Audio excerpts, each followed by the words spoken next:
Salve, família vascaína! Sejam bem-vindos aí a mais um vídeo no canal. Eu sou o Thiago, você está no canal Vasco em Família. Se não for inscrito aqui, já dá aquela moral, se inscreve no nosso canal. Deixa o like pra gente estar chegando a mais vascaínos. E não esquece também de ativar o sininho de notificação para não perder os próximos vídeos e tá sempre por aqui deixando sua opinião, seu comentário, pra gente fazer aquela resenha boa de vascaíno pra vascaíno. Vamos repercutir o jogo de amanhã, né, contra o São Paulo lá no Morumbi. Para isso a gente vai trazer aqui o Dorival Júnior, que tá preocupado aí com a sequência de jogos do São Paulo, com o desgaste físico.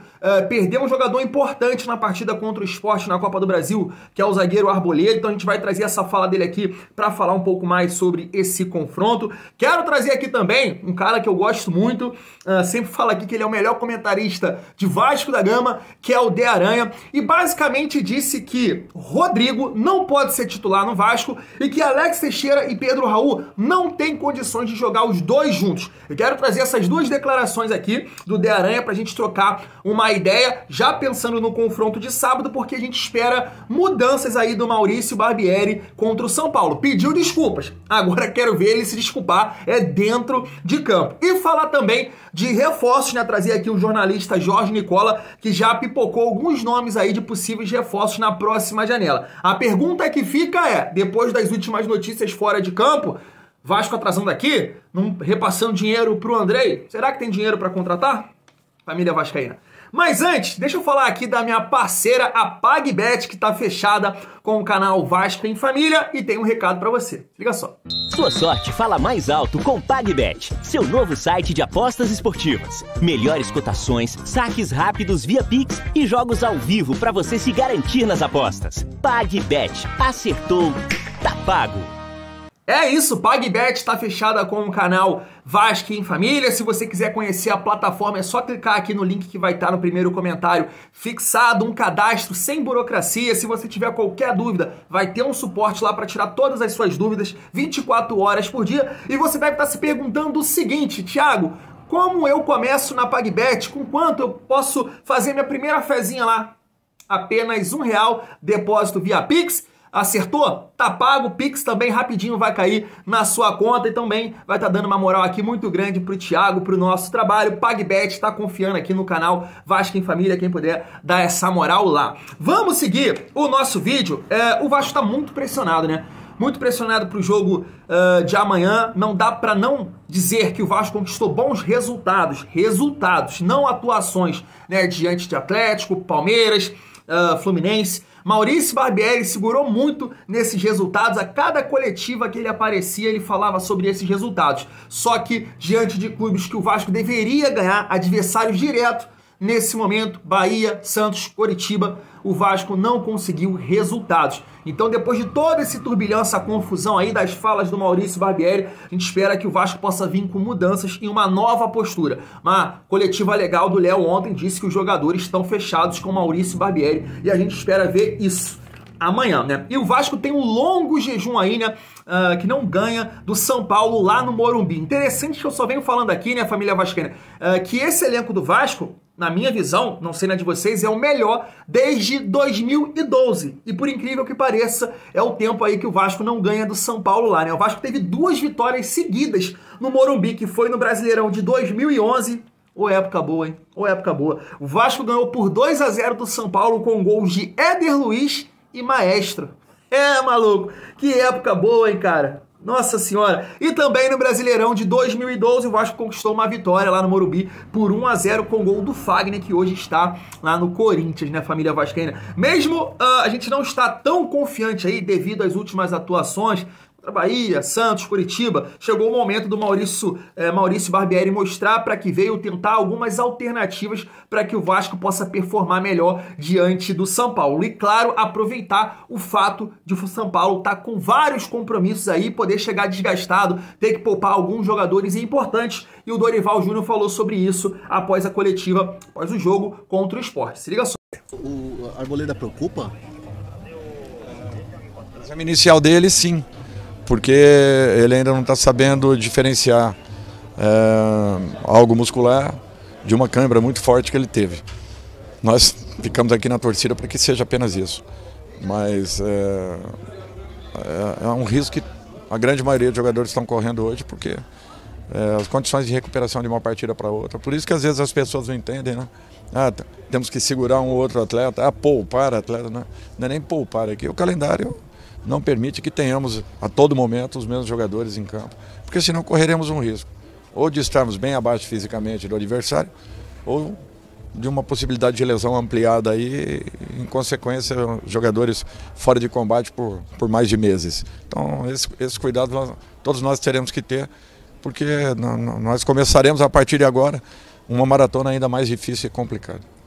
Tá aí, eu acho que quase todo vascaíno imaginou que o Vasco ia aproveitar dessa situação, né, dos compromissos dos clubes em outras competições. Mas o Vasco com certeza não vem se aproveitando disso, né? Por exemplo, o Santos é um clube que está no Campeonato Brasileiro, Copa do Brasil e Sul-Americana. Vem aqui em São Januário e parece que não tem problema nenhum, né? Parece que o Vasco está nas mesmas competições que o Santos. O Vasco não consegue se impor fisicamente e perde, né? E a gente está vendo aí que o São Paulo corre esse risco de perder jogadores importantes. Foi uma fala, né, numa coletiva do Maurício Barbieri, que falou que no decorrer do tempo, sim, o Vasco vai ter que aproveitar esse tipo de situação, porque o Vasco treina a semana toda e os clubes estão jogando. Quarta, domingo, isso pesa sem sombra de dúvida, e a gente espera que o Maurício Barbieri possa ajeitar o time para ficar um pouco mais com a bola, para jogar, fazer o São Paulo correr e aí sim aproveitar essa condição física. Dentro dessas mudanças que a gente espera que o Maurício Barbieri faça, eu queria trazer aqui o De Aranha, porque lá no canal do Wellington Campos, ele falou que alguns jogadores não podem jogar no time titular e outros não podem jogar junto. Eu queria passar essa declaração do Deck, sou muito fã, e saber se você concorda, porque dentro da minha escalação, que eu idealizei, né, até pedi a participação de vocês, de que maneira o Vasco poderia entrar contra o São Paulo, esses 3 jogadores na minha escalação estariam no time titular. Mas vamos ver aqui as declarações do Deck e ver se você concorda. Vamos lá. Não há nenhuma perseguição aqui, nenhuma crítica que não seja construtiva ao menino Rodrigo. Ele é um garoto marcador, pegador, faz a função dele, mas o futebol hoje não tem mais isso. E não poder...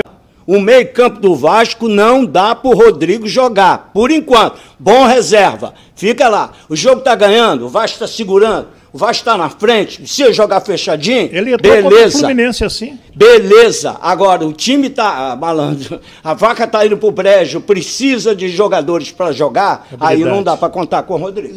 Então, isso é uma coisa cristalina. Não dá para Alex Teixeira e Pedro Raul jogarem juntos. Pedro Raul no time, entra um homem de beirada para poder equilibrar o time dos dois lados. E se o Pedro Raul tiver uma bosta, tiver com a prega presa, vai lá e bota o Alex Teixeira no lugar dele. Tá aí, qual é a sua opinião sobre essas declarações aí do De Aranha? Cara, eu entendo e vejo muito vascaíno comentar sobre isso, né? Que o Rodrigo tem uma dificuldade no passe. Eu acho que no decorrer da carreira dele ele vai evoluir nesse sentido. Eu acho que ele tem um bom passe longo, deve ser ansiedade, né? A primeira competição, Maurício Barbieri fala muito isso, mas não é um jogador que a gente pode desfazer nesse sentido e falar ele não sabe jogar, que a bola no pé ele tem dificuldade. Eu acho que no decorrer da carreira dele ele vai evoluir. Mas na minha opinião, nesse jogo contra o São Paulo, ele seria titular. Eu não sei como vocês pensam. Eu idealizei o meu time da seguinte forma. Entraria com Léo Jardim, Bambu e Léo, Pumita e Piton. Na minha cabeça de área, eu entraria com o Rodrigo e o Jair, fazendo mais a função de volante. Não tendo tanta liberdade e organizando o jogo de trás. Claro que em determinados momentos do jogo aparecia como elemento surpresa, mas o Jair bem do lado ali do Rodrigo, protegendo o sistema defensivo. E aí é uma outra situação que o De Aranha não concorda. Mas é o seguinte, eu entraria com Alex Teixeira fazendo o meio, Peck pelo lado direito, Eric Marcos pelo lado esquerdo e Pedro Raul de centroavante. Essa seria a minha escalação. O De Aranha fala que o Alex Teixeira não pode jogar na beirada de campo porque ele não tem velocidade, ele não consegue ajudar o Piton. Por esse motivo, eu acho que o Eric Marcos pode fazer aquela função ali, ajudar o Piton. E mais, eu falei isso aqui em outro vídeo, acho que o Barbieri deve alternar em alguns momentos do jogo, trazer o Eric Marcos pelo lado direito, né, para fazer o corredor, para dar o tapa na frente, tentar um cruzamento pro Pedro Raul, assim também com o Peck, e tentar de alguma maneira não ser tão previsível como vem sendo, né? Confundir ali a defesa, às vezes o marcador fica acostumado à maneira do Peck jogar, só cortar por dentro, sabe que quando ele corta pra perna ruim dele, o cruzamento não é tão bom assim, então fazer, alternar, né, o posicionamento tanto de Eric Marcos e também de Peck. E a questão aqui do Alex Teixeira, cara, eu sei que ele não tem essa característica daquele cara que cadencia o jogo, um meio armador de fato, mas eu acho que o Maurício Barbieri é um dos testes que ele tem que fazer. Já que ele não quer colocar o Orediano nessa função, coloca o Teixeira, porque o que está acontecendo nessa maneira que o Barbieri joga? Ele joga com 3 volantes, nesse jogo agora contra o Santos, ele liberou Galarça e liberou Barros. Irmão, eu acredito que o Alex Teixeira, tendo mais liberdade, ele vai produzir mais ofensivamente do que esses dois. Então segura o Rodrigo e o Jair para defender e dá mais liberdade pro Teixeira. Claro que você vai ter o Peck ajudando, o Eric Marco ajudando, e você dá mais liberdade pro Teixeira para tentar ser mais criativo na frente. Essa seria a minha maneira de jogar aí contra o São Paulo, né? Chega de 3 volantes, que isso não tá caminhando, e aí eu tô contrariando aí o Dé nas duas falas dele, queria saber a opinião de vocês. E para finalizar o nosso vídeo, vamos falar aí dos nomes que surgiu, né? O Jorge Nicola, jornalista, trouxe lá no canal dele, nomes interessantes aí pra gente debater na próxima janela de contratações aí que abre no dia 3 de julho. Se liga nos nomes. As últimas no mercado no Vasco. Muitas especulações. Talvez o Vasco seja o clube que hoje mais especule sobre reforços. E agora estão dizendo que o Marcinho, atacante que já passou pelo Fortaleza e nesse momento defende o Kawasaki Frontale lá do Japão, é um dos alvos. Jogador de 28 anos de idade, revelado no futebol brasileiro pelo Novo Hamburgo, com passagem pelo Internacional, pelo Ipiranga e pelo Fortaleza. Viveu bons momentos no Fortaleza, tanto que foi vendido para a China. Da China ele se mandou em 2021 para o Kawasaki Frontale, fez uma temporada passada muito forte. De 40 jogos, 15 gols e 8 assistências, a temporada atual já é bem abaixo, 10 jogos, nenhum gol e uma assistência. Pode jogar como ponta esquerda, pode jogar como ponta direita, seria um investimento da 777 na metade da temporada para que o Vasco pudesse resolver o problema de velocidade pelos lados do campo. Não consegui a confirmação com ninguém do Vasco sobre essa contratação, prometo tentar nas próximas horas avançar alguma coisa. Mas o Marcinho não é o único citado como interesse. O Vasco também conversa com o Bruno Henrique, volante que pertence ao Ittihad, vive os últimos meses do contrato, ele foi sugerido ao Vasco e agradou. Tem também o nome do Guilherme, vocês lembram dele? Volante que chuta forte de fora da área, revelado na Portuguesa, com passagem pelo Corinthians, está fora do Brasil há um tempão. Ele defende o Al Saad. Antes de gravar o vídeo, conversei com o Júnior Pedroso, que é empresário do Guilherme. O empresário me afirmou que o Guilherme renovou o contrato por lá, ou seja, podemos descartar o nome do Guilherme. O Vasco busca um primeiro volante de nome, de peso. Essas alternativas se referem ou se resumem a Bruno Henrique, de quem falei agora há pouco, do Al Ittihad, se referem também ao Cuellar, jogador que está deixando o Al Hilal, e tem muita gente especulando que o Alan, ex-jogador do Napoli, que está no mundo árabe, também pode ser contratado. Tá aí, né, família? Segundo o canal Atenção Vascaínos, né, eles vêm dizendo que o Vasco já teria acertado praticamente tudo com um jogador de lado de campo. Se for esse jogador aqui, o Marcinho, eu nunca vi jogar, cara. Nunca vi jogar. Gostaria até da participação de vocês aí, se é bom jogador, é um atacante de lado, eu não conheço. Em relação ao Bruno Henrique e também o Alan, eu conheço bem, né? Bruno Henrique passou aqui no Corinthians, no Palmeiras, é muito bom jogador, tá há muito tempo lá no futebol saudita, então a gente não acompanha como é que tá o Bruno Henrique. Ele tem 33 anos nesse momento, mas até o final do ano aí ele vai fazer 34. O Alan também, né, cara? Aí a gente já teve mais oportunidade de acompanhar ele no Napoli, no Everton, mas também tá lá no futebol saudita, se eu não me engano. Me corrijam aí se eu tiver errado. E a gente não sabe a condição física também do Alan.